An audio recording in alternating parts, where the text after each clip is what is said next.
follow us there. Now, without further ado, let's get into what you guys came here to see. Now, it's looking like an awful time for members of the drill culture. As I told y'all, this day would come the moment they said that the feds started taking over cases in Chicago. Now, I'm no psychic or nothing like that, but I like to think of myself as someone that puts the pieces of the puzzle together well and operate more so off of common sense. It's been known that the feds have took an interest into a lot of old cases that went cold that have transpired in Chicago, making it to where even if you thought you got away with taking a life, chances are either you did or they just didn't want you bad enough.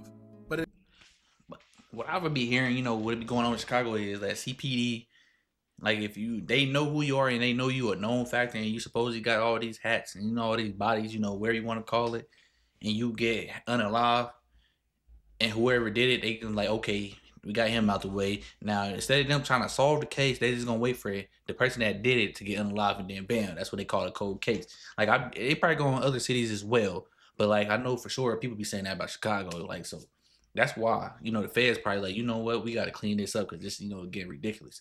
Especially, after y'all after what happened there. They ain't letting that shit happen no more, what they did to, Duck as downtown Chicago. So they coming everywhere, bro. So like, hey. In this case, the feds got tired of bodies dropping and going unsolved in Chicago. So they did their own investigations on a lot of these cases. And let's just say a lot of guys better count their days. It's one thing for the feds to have evidence on you when they're doing their own homework, but it's even worse when they have an eyewitness who is willing to cooperate and point guys out. Now, in this case, we're hearing that one of the eyewitnesses is even an op to the guys he's pointing out. Now, if you didn't know by now, the streets been done. Guys are either in the jail cell or worse, they're in the grave. And the other part is filled with guys who really aren't like that, and they're just pretending, and the other half is full of undercover snitches. Oh, man. I told y'all before that the craziest thing they did was started giving snitches salaries. What is average? They have some who get paid up to almost $80,000 a year. Now, damn, the highest salary is $95,000, and that's in New Brunswick. Them niggas getting paid more than motherfuckers with actual jobs. And y'all, bro. Like, hey, you niggas want to go out here and do this. Meanwhile, look at this. You getting paid almost $100K to go tell on a nigga. They said almost $8,000 a month, bro. It's crazy work. And y'all want to go out here and do catch a hat, catch a body, wherever you want to call it, and so you super gangster and tough. Meanwhile, you probably getting told on for a nigga that's making down to $8K a month. Just tell on you. It's a cold world we living in, bro. Like I said, the streets been done, bro. You can't go do nothing. You can't go do something, just bounce out. Now, if you got to do something, you got to protect yourself, then you got to protect yourself. But just to go actively do it, just to catch a body, bro, you're crazy. Because there's a camera everywhere. Cameras watch you, bro. From the sky, door cam, all that. You feel me? So, like, bro, but damn near $100K in New Brunswick. Like, that's crazy, boy. I don't know how much telling you got to do to make almost $100,000 a year, but this is what the streets is up against. Followed by all types of advanced technology and surveillance systems, making it borderline impossible to get away with anything. So with all that being said, this brings us to our most recent topic at hand, whereas a crackdown on guys who had something to do with the unaliving of Black Mob member Shoota Shellz is underway. Now, one of the main reasons NLMB. why this was intriguing to me is because we actually covered the life and unaliving of Shoota Shellz and how he lost his life. Always been interesting to say the least. Aside from his crime scene being one of the most gory, the part that I always found interesting was how everything took place. Now, it hasn't been confirmed whether he was backdoored or not, but when you hear how everything transpired, then it makes sense. According to police reports, Shoota Shellz was in a good part of Chicago, 8142 South Paulina Street to be exact. He spent the night at a girl's house, and as he was... That's a good side of Chicago. I mean, I ain't from Chicago, but I thought, I don't know. Hey. Leaving around 7:30 to 9:30 in the morning, when he would get inside of his car, he was bombarded with bullets. Shoota Shellz was shot multiple times, mainly in his face and neck area, and it would seem like the shooting was a targeted hit, and whoever the suspects were took it very personal. Now, even in the video we did covering the situation, I told y'all that something never made sense, And if I had to bet my last dollar, I would say that he was, in fact, set up. How in the world would anyone know you're in that location? And even if they did, how would they know to strike at the exact time that he decided to leave her house? But if you want to hear more on how we feel about it, I'll leave a link pinned in the comments so you can check the video out there. If a motherfucker wants you, sorry for pausing, but if a motherfucker wants you, they gonna get you, bro. Like, it's like, bro, people will sit outside your house and wait. They'll do whatever it takes to get you, bro. So it makes sense to me. Like, if he did get possibly set up a back door, whoever did it probably sent the text saying, oh, he coming out, or they just sat there and waited, bro. If they want you, bro. They gonna get you, bro. It ain't hard, bro. It ain't hard to put common sense together, bro. Now, aside from that, it's a known fact that Shoota Shellz was into it with No Limit, aka NLMB, and it's said that he was giving him hell. He came out with a song called Death for the 150, being very disrespectful, dissing both alive and deceased NLMB members. So with that being said, when he lost his life, it was almost automatic for people to immediately point the finger at No Limit, whether they had proof of it or not. However, fast forward to 2023, after FOIA documents were obtained by the public, they will reveal that after the FBI would take over the case, they would actually pin a couple of NLMB members to the unaliving of Shoota Shellz, and this is solely due to cell phone towers pinging their cell phones to the exact location and time that the shooting took place. You have to remember that back at this time, it wasn't like how it was now. These days, due to other criminals getting caught for crimes, they didn't know that cell phones were used as a way to pin people to locations when it came to a crime. But these days, it's a known thing that if you go on any type of drill or to do anything illegal and take your phone with you, you're basically asking to go to jail. Anyway, the FOIA documents would state, quote, at the time of this the Federal Bureau of Investigation was conducting an investigation into the No Limit Street Gang. The No Limit Street Gang is a faction of the Black P-Stone Nation. At an Area 2 shooting meeting, FBI agents related that cell phone tower data placed blank and Chris Jackson, aka Little Chris, in the area of this located at 8142 South Polina Street before and after the on 10 July 2017 between the hours of 0730 and 0932. The RD was informed that this cell tower data was obtained through a federal grand jury subpoena. Blank and Jackson are members of the No Limit Street Gang located primarily in the 4th Police District. It should be noted. I wonder who the name that's blanked out. But if y'all know, like this y'all thought No Limit and what KTS that they was the other officers. This was just a dailier, bro. Like No Limit was going in with two gangs, like two motherfuckers. Noted that the victim was a member of the Terrortown BPSN. It should be further noted that the victim was a rapper whose street name was Shoota Shellz. The victim produced a rap video titled Death of 150. The rap song Death of 150 was a hate-filled song containing threats directed at the No Limit Street Gang and its members both dead and alive. Then, in another FOIA document explaining in 2020, information was shared amongst detectives where it'll say, quote, on 12 February 2020, the RD detectives Spremo and Robinson met with Special Agent Sonny Nugent and Crystal Foster at Area 2 located at 727 East 111th Street.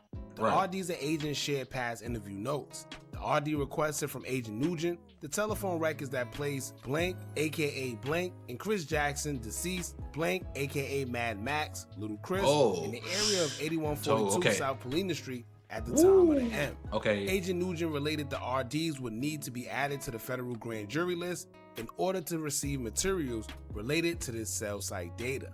Now, with all that being said, majority of the people felt that it was just Mad Max who was involved in the unaliving, but come to find out, it was more NLMB members involved than just Mad Max. And if that wasn't enough, now it also is coming out that the man that was with Shoota Shellz the morning he was shot and unalive is also now cooperating with the feds to pin certain people to the shooting as well. Now, this was just a rumor before about a year ago, but I guess now it's actually happening. And like I always tell y'all, one thing about the feds, if you even think they coming for you for any reason, you might as well just prepare yourself. It might not be today, it might be months or sometimes even years from now. The feds play the long game and fully investigate until they get everything that they want, and then they strike. So any names that were included should take heed. But on another note, like I said, I don't know who the blanked out name is, but like, hey, that's crazy, bro. Like, then, like I said, Nick, bro, motherfucker, like I said, this is why the streets is crazy. Like I said, like he said in the beginning, it be some that are like legit, like some are really with the shit, you know, then have them just there either to tell or just be background players. Like I said, it's really like 1 or 2, 3 people that's really in that, you know, that hood or gang that's really active.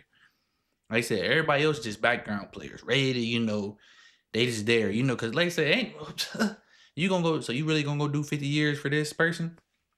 Like, it would be realistic. So like I said, bro, hey, the motherfucker tell on somebody quick though. Just came out recently that it is confirmed that a man by the name of Jolik Heron, Ooh, aka Ace Boogie of Black Mob, who's affiliated with Shoota Shellz and was there when he was on the live, will be testifying against NLMB members who unalived Shoota Shellz on July 10th, 2017. Shout out to Chirac News. They will make a post followed by the statement made by Ace Boogie, alleging that he saw what he saw and who he saw. Now in the caption, it'll say, quote, Ace Boogie, Black Mob, snitching on Mad Max, Little Chris, No Limit Mainsky, and No Limit Marley from No Limit, and identifying himself as a witness when Shoota Shellz, Black Mob was on the live. Woo! Hey, boy, it's getting spooky. Oh, man. Hey, that's crazy word, bro. Jolik Heron, also known as Ace Boogie, was a known Black Mob member. He was really close to Shoota Shellz from the same set. He was in the infamous Zach TV interview with the Black Cat. He was one of the witnesses there when Shellz was unalive, July 10, 2017. This is his testimony. Now in his statement, it'll say, quote, on the date that the victim, Cedron Doles, was unalive, Blank stated he walked with Doles to his car. Blank stated he noticed a white Nissan parked on the east side of the street, parked a few car lengths to the north. Blank stated Doles' vehicle was parked on the west side of the street. Blank stated 3 male black subjects exited the white Nissan, all wearing black hoodies. Blank stated 2 of the 3 male black subjects wore dreadlocks and were medium to dark complexion. Blank stated the 3 offenders were approximately blank height. Blank stated he was on the passenger side of Dole's vehicle while Doles was standing in the street. Blank stated the 3 male black subjects, offenders, started shooting at Doles. Blank stated he did not see the driver of the white Nissan shooting, just the 3 offenders. Blank stated he then ran southbound and then westbound and out of view of the offenders. Later that day, 10 July 2017, Blank was arrested for armed habitual criminal. The RDs and agents did not question Blank about his arrest. In the attempt to identify the offenders, the RD showed Blank 5 separate photo arrays. Each photo array contained 6 color photographs. The RD read the photo live lineup advisory form whereby Blank agreed to view the photo arrays and wished to not be video or audio tape. Because of manpower issues, there was not an independent administrator used for these photo arrays. Blank signed the advisory form and viewed all 5 photo arrays, which were subsequently identified 1, 2, 3, 4, and 5. Blank did not make an identification in photo arrays number 1 and number 5.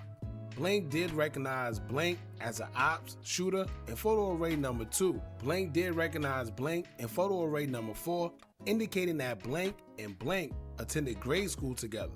Blank also stated that he did not think that Blank would do something like that. Finally, in photo array number 3, Blank selected the suspect in position number 2 and positively identified Chris Jackson, CB Blank, stating Chris, he was out there shooting. I know Chris from the neighborhood as Little Chris Mad Max. The advisor. That's crazy, bro. Like, he just. Bro, this is like period day, black and white, telling, like, damn. And I just tell you, said, don't think for one day that niggas won't tell on you. Bro, like, that is crazy, bro. He telling. That's sick, bro. Hey, boy, if they ain't hit them, hey, man, if they ain't hit them niggas with that thing yet, boy, I know ooh. Cause, bro, this motherfucker, period day, black and white, telling, bro. Like, this is crazy. Cause, like I said, hey. Boy, hey man, hey, niggas is crazy, boy. It's cold blooded, bro. Reform and Leave that street shit alone, man. Inventoried under blank. This interview was concluded. Now here's the kicker. Some people are going to say that he's a snitch and he shouldn't be telling no matter what happened. But then you're going to have those that say, well, Mad Max was involved in the shooting and he himself cooperated while in the hospital bed about another shooter. So I guess eye for an eye or two for a two. Because if you're going to call Boogie a snitch, then you're going to have to keep that energy for all parties that cooperate.